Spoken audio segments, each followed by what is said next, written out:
안녕하세요. K입니다. 오늘 가져온 책은 다이어트 불변의 법칙. 원제는 Fit for Life.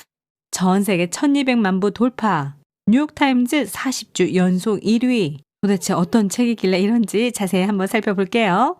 저자는 하비 다이아몬드. 그의 몸은 종합병원이었다.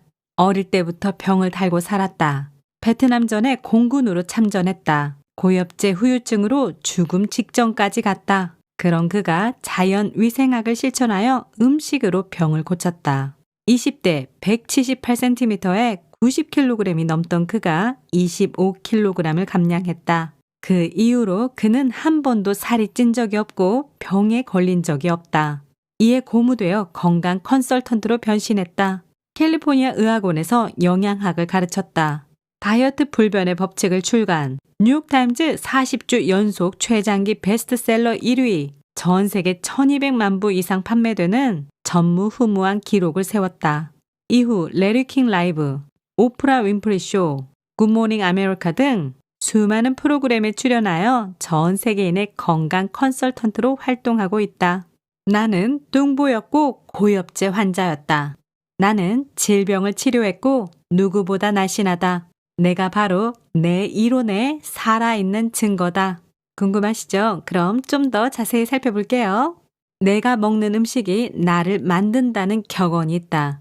먹는 것의 중요성을 알리는 훌륭한 격언이다. 하지만 다이어트 불변의 법칙은 똑같은 음식을 먹더라도 어떻게 먹느냐에 따라 몸에 미치는 영향은 천지 차이가 날 수 있다는 것을 보여준다. 그러니 내가 먹는 음식과 그것을 어떻게 먹느냐가 나를 만든다는 것이다. 사실 먹는다는 것은 매우 복잡한 행위다. 흡연, 음주, 운동에 대한 조언은 식이에 대한 조언과 비교하면 너무나도 단순하다. 담배는 끊어야 하고 술은 마시지 말아야 하고 운동은 본인이 즐길 수 있는 것으로 과하지 않게 적당히 하면 된다. 하지만 식이는 차원이 다르다. 무엇을 먹을지에 대한 설명은 기본이고 그 음식들을 언제 어떻게 먹어야 할지, 갖가지 좋다고 알려진 음식들은 정말 효과가 있는지, 음식들의 조합 및 조리법은 어떤지 등 상담할 내용은 끝이 없다. 저자의 핵심 주장은 이렇다. 수분이 많은 자연 상태의 채소와 과일을 가장 우선적으로 먹어라. 그리고 에너지의 대부분은 자연 상태의 탄수화물 식품을 통해서 섭취하라. 원한다면 소량의 단백질 음식을 섭취할 수 있지만 단백질은 우리 몸에서 에너지로 쓰이지 않을 뿐만 아니라 필요 이상 먹을 경우 엄청난 에너지를 사용해서 폐기해야 하기 때문에 가급적 적게 섭취하라. 탄수화물 음식을 먹을 때는 단백질 음식을 먹지 말고 단백질 음식을 먹을 때는 탄수화물 음식을 먹지 마라. 그리고 낮 12시 이전엔 공복을 유지하는 것이 좋지만 먹는다면 과일과 채소만 먹어라. 이 원칙만 지킨다면 체중이 감소하고 건강이 회복되는 것은 시간 문제다. 추천사 이의철, 직업 환경의학 전문의, 조금씩 천천히 자연식물식 저자. 이제 본문 내용으로 들어가 보면 지금 당장 다이어트를 멈춰라. 사람들은 이 참담한 다이어트가 끝나고 나면 무엇을 먹을 것인지를 생각한다. 먹을 것을 생각하면서 어떻게 다이어트에 성공할 수 있을까? 자신을 배고프게 만드는 것은 정답이 아니다. 이것은 나중에 폭식을 조장하여 문제를 더 복잡하게 만든다. 배고픔과 폭식은 악순환이 된다. 나는 어릴 적부터 뚱뚱한 소년이 아니었다. 그러나 20대 초에 공군을 제대하고 나서 살과의 전쟁이 시작되었다. 인생의 어느 때보다 건강하고 활기차야 할 시절에 나는 평균치를 25kg이나 웃도는 비만이었다. 바로 그 시절 나의 아버지가 위암으로 세상을 떠나셨다. 50대로 비교적 젊은 나이였다. 그것은 내게 끔찍한 시련이었다. 젊은 시절의 아버지는 90kg이 넘었고 건장한 권투선수이자 부두 노동자였다. 그러나 나이가 들면서 체중이 늘어난 아버지는 비만과 고혈압과 당뇨와 심장병까지 그야말로 종합병원이 되어버리셨다. 나 또한 178에 90이 넘는 남자로서 아버지가 살아계실 때 괴로워하던 모든 문제를 가지고 있다는 사실을 깨달았다. 나와 마찬가지로 아버지도 한 번도 건강하다고 느낀 적이 없는 삶을 사셨다. 그 이후 나는 수많은 연구와 연구를 거듭해 갔다. 그리고 비만은 외모의 문제뿐 아니라 수많은 질병의 원인이 된다는 사실을 깨닫게 되었다. 아버지는 빈번하게 감기와 두통과 복통을 겪으셨다. 늘 기력이 없다고 호소했었다. 나 또한 이런 문제들을 똑같이 가지고 있었다. 이 두려움이 전환점이 되었다. 젊어서 죽는다는 두려움과 뚱보라고 불리지 않으려는 욕망이 합쳐졌다. 마침내 나는 행동으로 실천했다. 이제 당신은 먹으면서 체중을 줄이는, 그것도 영구적으로 줄이는 비결을 배우게 될 것이다.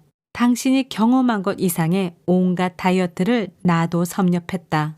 그러나 무수한 시행착오 끝에 깨달음과 실천을 통해서 나는 그 해결책을 발견했다. 그것은 바로 허기가 아니라 포만감을 느끼는 방식이다. 항상 다음 식사가 기다려지는 방식이다. 날씬한 몸매와 깨끗한 피부를 유지하면서 배불리 먹는 방식이다. 이것은 칼로리 계산이 필요하지 않다. 이것은 자연의 원리이기 때문에 불변의 법칙이라는 말이다. 많이 먹고 싶을 때는 많이 먹으면 된다. 적게 먹고 싶다면 또 그렇게 하면 된다. 당신은 어떠한 종류의 압박감을 가질 필요도 없다. 다이어트 불변의 법칙은 자연의 법칙과 인체의 법칙의 바탕을 둔 안전하고 균형 잡힌 다이어트의 원리다. 아침에 해가 뜨고 저녁에 해가 지듯이, 비가 온 후에 날이 개듯이 당신의 몸을 포함한 생명이 있는 모든 것들은 자연의 법칙에 지배를 받는다. 따라서 체중을 효과적으로 줄이고 싶다면 자연의 법칙에 따라야 한다. 저자는 길에서 우연히 자신의 인생의 스승을 만나게 되는데요. 그 스승을 통해 자연위생학에 대해 알게 되었고, 그것을 연구하고 실천하고 가르치는 것을 자신의 평생의 업으로 삼기로 마음먹게 되었는데요. 그를 만나고 나서 불과 한 달 만에 나는 그렇게 오랫동안 힘겹게 싸워왔던 다이어트에 성공했다. 무려 25kg의 지방 덩어리를 빼냈다. 그게 벌써 오래전 1970년대의 일이다. 그때부터 지금까지 체중이 다시 불어난 적이 한 번도 없다. 나는 먹는 것을 아주 좋아한다. 나는 어떻게 먹어야 하는지를 이제 잘 알고 있다. 그 때문에 배불리 먹으면서도 날씬한 몸무게를 유지하고 있다. 나는 먹기 위해서 사는 것이 아니라 살기 위해서 먹는 법을 배웠다. 내가 그 이후로 한 번도 살이 다시 찌지 않았던 이유는 내가 다이어트로 살을 빼지 않았기 때문이다. 나는 음식에 대한 나의 관점을 바꾸었고 식사 습관을 바꿨다. 그리고 저절로 그렇게 된 것이다. 눈에 띄게 증가한 에너지와 맑아진 영혼 또한 새로운 선물이었다. 난 이제 언제나 에너지가 넘쳐난다. 70을 넘긴 지금 나는 25살 때보다 훨씬 건강해졌으니 기뻐하지 않을 수 없다. 진짜 스승을 만난 덕이다. 그렇다면 자연위생학이란 무엇일까? 자연위생학은 청결을 의미한다. 자연이란 단어는 인간의 인위적인 간섭에 방해받지 않는 것을 암시한다. 우리 몸은 언제나 독성이 있는 노폐물을 지속적으로 세척해냄으로써 건강을 얻는다. 이것이 자연위생학의 기본이다. 이것은 음식이 사람의 수명과 삶의 질에 미치는 효과를 이해하는 기본적인 원리다. 이것은 또한 질병을 예방하고 건강한 인생으로 살게 하는데 기본적인 원리다. 그런데 인간은 자연의 법칙을 지속적으로 위반해 왔다. 당연히 우리는 평생 동안 그 잘못된 결과와 싸워야 했다. 자연위생학은 그 문제의 원인을 제거하는 법을 가르쳐준다. 자연위생학의 기본 원리는 이렇다. 몸이라는 것은 문제가 닥쳤을 때 스스로 알아서 정화하고 스스로 치유하며 스스로 건강한 상태를 유지하는 방향으로 나간다는 것이다. 우주의 모든 치유 능력이 사람의 몸에 있다는 말이다. 따라서 자연의 법칙에 따르기만 하면 인간은 살이 찌지도 않고 질병에 걸리지도 않는다는 개념에 근거하고 있다. 따라서 우리는 자연의 법칙을 어겼을 때만 문제, 바로 비만, 만성질환, 통증, 스트레스가 발생하게 된다. 자연위생학은 일반 상식에 기초를 두고 있다. 그러니까 자연의 법칙에 근거한다는 말이다. 당연히 우리의 몸은 스스로 체중을 직접 조절할 수 있는 능력이 있다. 우리는 이것을 선천적으로 가지고 태어난다. 이것은 자연의 법칙이므로 진실인 것이다. 그러나 어떤 이유에서인지 우리는 실생활에서 이 법칙들을 위반하면서 살아가고 있다. 인간의 몸은 신의 창조물 중에서 가장 뛰어나다. 힘과 적응력에 있어서 대적할 것이 없다. 인간의 몸이 타고난 능력은 너무도 광대하다. 당신의 심장은 24시간마다 10만 번 정도 박동을 한다. 심장과 그 펌프 장치는 15만 킬로미터의 혈관을 통해 한 번에 5.7리터의 피를 퍼낸다. 이것은 하루에 2만 4천 리터를 퍼내는 것과 같다. 50년 동안에 거의 4억 3,500만 리터를 퍼낸다. 5.7리터의 피는 하루에 3,000에서 5,000번 정도 몸의 곳곳을 순환한다. 100조 개가 넘는 세포와 세포 사이를 순환한다. 초당 700만 개의 새로운 혈구가 생산된다. 이 펌프 장치는 100여 년을 쉬지 않고 일할 수 있는 힘을 가지고 있다. 단 한 번도 쉬지 않는 것이 가능한 일인가? 그것도 100여 년 동안 말이다. 그러나 이것은 단지 순환기 개통에 대한 이야기일 뿐이다. 이런 기능을 수행하기 위해서 인간의 몸이라는 이 기계가 발생하는 열은 도대체 얼마나 되는 것일까? 그러면서 36.5도 정도로 일정한 온도를 유지할 수 있다는 것 또한 놀라운 일 아닌가? 인체의 가장 큰 기관인 인간의 피부는 냉각 장치 역할을 한다. 이 냉각 작용을 지속적으로 수행하기 위해서 400만 개가 넘는 땅구멍이 지치지 않고 일을 하고 있다.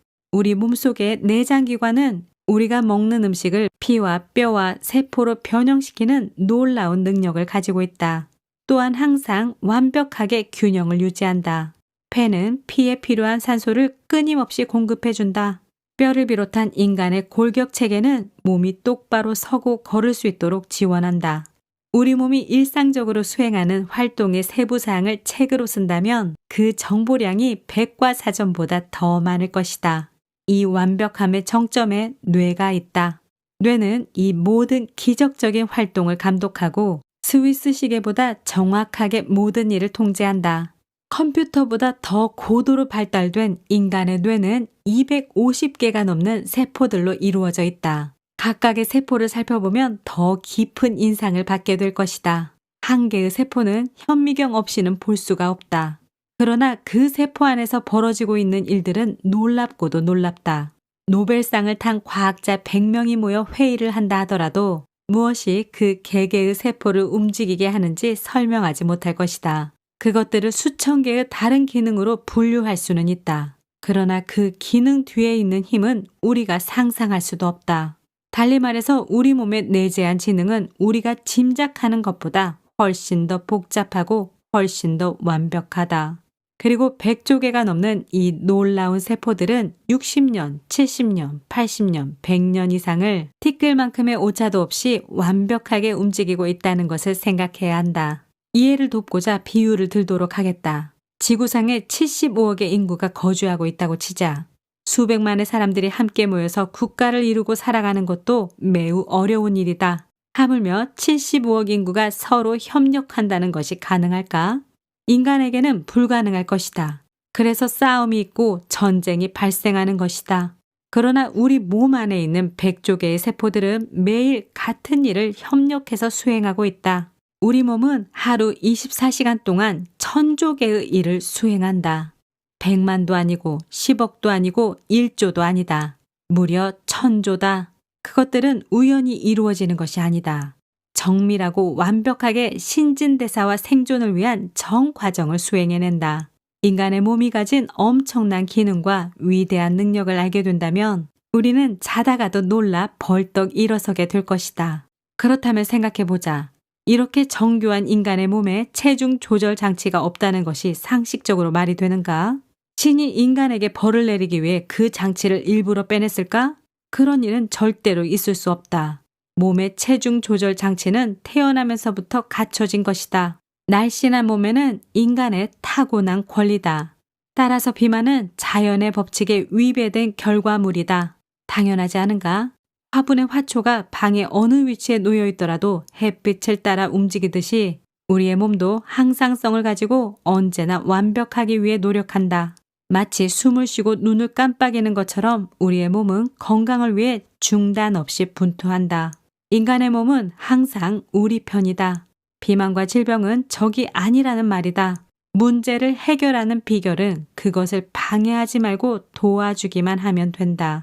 그렇다면 인간이 자연의 법칙을 위반하고 배신하는 순간은 어느 때일까? 그렇다. 우리 인간의 식사 시간이다. 당신이 비만으로 고생하고 있다면 당신의 몸에 집어넣은 음식이 가장 큰 원인이라는 사실을 나는 말하고 싶은 것이다. 데이빗 루벤 박사는 자신의 베스트셀러 영양에 대해 당신이 알고 싶어 했던 모든 것에서 다음과 같이 말했다. 환자에게 약물보다 훨씬 더 강력한 효과를 보이는 것이 있다. 바로 음식이다. 현대의학은 음식이 몸에 미치는 영향을 완전히 무시하고 있다. 우리 의사들은 학창시절에 음식에 관해 한 과목도 배우지 않았다. 인턴 기간 동안에도 무시되었고 전공의 수련 기간에도 무시되었다. 현대의학은 완전히 잘못된 길을 가고 있다. 많은 사람들이 먹지 못해서가 아니라 엉뚱한 것을 먹기 때문에 질병에 걸린다는 사실을 알게 되었다. 미국인들에게 가장 큰 위협은 끔찍스러운 핵무기가 아니다. 그것은 오늘 저녁 당신의 밥상 위에 놓여있는 음식들이다. 미 상원 특별조사위원회가 발표한 식사 목표는 다음과 같았다. 우리는 제약업계와 의료계가 비만과 질병을 해결할 수 있다는 거짓된 교육을 받아왔다. 암과 심장질환도 현대의학에 의해 정복될 수 있다고 거짓된 교육을 받아왔다. 그러나 진실은 아주 가까이에 있었다. 우리가 매일 먹는 음식에 모든 원인이 있다는 사실은 제약업계와 의료계에 의해 철저히 가려져 왔다. 그들은 예방에는 전혀 관심이 없고 오직 치료에만 집중했다. 문제는 그들의 비즈니스를 더 확대한다고 해서 결코 해결될 수 없다는 데 있다. 인간의 건강은 생물학적이나 환경적 요인에 의해 결정되는데 그중 어떤 것도 우리가 먹는 음식보다 더 중요한 것은 없다. 간단히 말해서 모든 질병의 원인이 음식이라는 말이다. 당신이 음식을 바꾸기만 하면 암과 심장병과 고혈압과 당뇨를 고칠 수 있다는 말이다. 당연히 그런 질병의 근본적 원인이 되는 비만 또한 저절로 해결된다는 말이다. 이제 우리는 평생 살 안 찌고 질병 없이 사는 비결이 음식에 있음을 알게 되었다. 몸은 24시간 순환 리듬에 따라 움직인다. 대부분의 사람들은 그것이 존재한다는 것조차 알지 못하고 있다. 이 생리적 순환에 대한 광범위한 연구가 이루어졌는데 가장 주목할 만한 것들은 스웨덴 과학자 아레 와이르랜드와 미 보건과학대의 프라이 박사에 의해 이루어졌다. 또한 심리학자 게이 가에르 루스의 생체 시간에 관한 저술과 수많은 과학자들의 하루 주기 리듬에 관한 연구들이 있다. 이런 출처에서 나온 연구 결과들에 의하면 음식을 처리할 수 있는 인간의 능력은 하루의 규칙적인 3주기에 따라 변화한다는 것이다. 즉 우리는 하루 단위로 음식을 먹고 소화시키며 섭취주기, 그 음식의 일부를 흡수하고 사용하며 동화주기, 우리가 사용하지 않은 찌꺼기와 노폐물은 제거한다. 배출주기, 섭취주기, 동화주기, 배출주기, 이 3주기는 어느 정도 동시에 이루어지기도 하지만 각각의 주기는 하루의 특정 시간 동안에 보다 집중적으로 이루어진다. 인체의 8시간 주기, 낮 12시에서 저녁 8시, 섭취주기, 먹고 소화시킴, 저녁 8시에서 새벽 4시, 동화주기, 흡수 및 사용, 새벽 4시에서 낮 12시, 배출주기, 몸의 노폐물과 음식 찌꺼기의 제거. 분명히 우리는 일정 시간대에 음식을 섭취한다. 그리고 먹는 시간을 미루면 시간이 지날수록 배고픔이 상승하게 된다. 자는 동안 우리는 특별히 눈에 띄게 하는 일이 없다. 그것은 낮 동안 섭취한 것을 동화시키기 때문이다. 흡수 및 사용. 아침에 일어나면 우리의 입에서는 냄새가 나며 혀에 막이 씌워지기도 하고 눈곱이 끼기도 한다. 그것은 우리의 몸이 체내에서 사용되지 않은 음식 찌꺼기와 신진대사의 부산물, 즉 몸의 노폐물을 제거하는 과정에 있기 때문이다. 생리적으로 우리의 몸은 저녁에 일찍 먹기를 원한다. 음식이 위를 빠져나가는 데는 최소 3시간이 걸린다. 인간은 700만 년 진화하는 동안 낮에 일어나 무엇인가를 먹고 해가 지고 밤이 되면 잠을 자는 생활을 지속해왔다. 우리 몸의 DNA는 그것을 똑똑히 기억하고 있다. 우리 어리석은 인간은 이런 자연의 법칙과 진화의 법칙을 위반한 결과로 비만과 질병을 선물로 받는다는 말이다. 밤늦게 무엇을 먹은 결과로 인체의 8시간 주기는 이제 혼란을 겪게 되었다. 자연의 법칙을 위배했기 때문이다. 이와 똑같이 만일 당신이 아침 식사를 하지 않는다고 하더라도 아마 점심시간까지는 버틸 수 있을 것이다. 왜냐하면 당신의 몸은 배출을 하고 있었고 배출하는 데 신경을 썼기 때문에 먹고 싶지 않았을 것이다. 그러나 점심시간 이후까지도 식사를 하지 않았다면 몸에서 반응이 왔을 것이다. 왜냐하면 당신의 몸은 섭취 주기에 들어서서 음식을 받아들일 준비가 되어 있기 때문이다. 그러나 이 자연의 법칙을 당신이 설령 몇 번 정도 위배했을지라도 또다시 그 법칙으로 돌아갈 수 있도록 우리 인간의 몸은 설계되어 있다. 오전에 독소를 배출하고 낮 시간에 음식을 섭취하며 저녁에 동화시키는 자연의 법칙 말이다. 이 책을 읽으면서 당신은 인체의 24시간 주기가 얼마나 중요한지 깨닫게 될 것이다.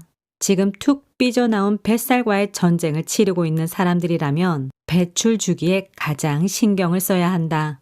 배출 주기에 장애가 생긴다면 날씬한 몸매를 성공적으로 만들 수 없다. 그만큼 중요한 것이다. 비만에서 벗어나려면 독성 노폐물을 몸 밖으로 내보내는 배출 주기가 관건이다. 미국인의 3분의 2가 비만인 이유는 우리의 음식 습관에서 가장 중요한 배출 주기를 지속적으로 방해했기 때문이다.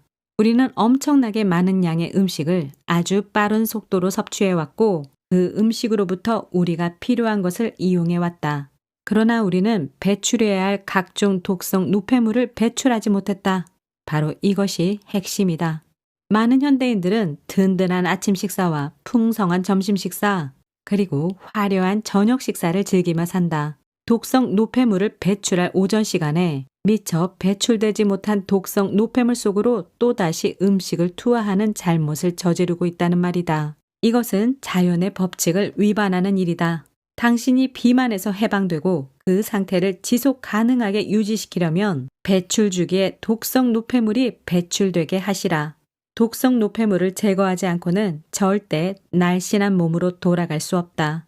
여러분의 건강한 라이프스타일, 즐거운 라이프스타일, 성장하는 라이프스타일을 응원드립니다. 지금까지 K였습니다. 구독과 좋아요, 알림 버튼 감사합니다. 다음 영상에서 또 만나요. 제발 안녕.